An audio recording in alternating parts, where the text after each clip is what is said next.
Et ce concept d'Occident est dangereux pour l'Europe. Et je le dis de façon un peu crue, un peu brutale. Les Russes sont les premiers à en jouer d'ailleurs. Hein. Mais évidemment. Transformer l'affrontement en un affrontement entre eux et l'Occident. À ce clivage entre les Occidentaux, les démocraties libérales, les pays autoritaires, les Occidentaux et l'Ouest et le reste du monde, c'est casser en quelque sorte le monde en deux et sommer les autres États de choisir, alors qu'ils ne souhaitent pas choisir. Et donc, cet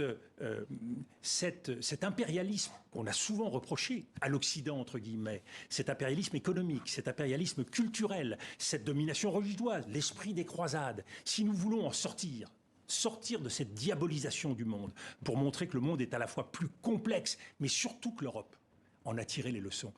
Pour moi, le grand espoir des dernières décennies, c'est la capacité de l'Europe à peser justement dans le refus de ce manichéisme idéologique qui est la tentation permanente du monde vers l'affrontement. Le choc des civilisations, toute autre clé d'organisation du monde doit aujourd'hui être contrarié et c'est la responsabilité de l'Europe de le faire. Et c'est pour ça que je le problème, dis, c'est que nous n'avons pas toujours les mêmes intérêts que les Américains.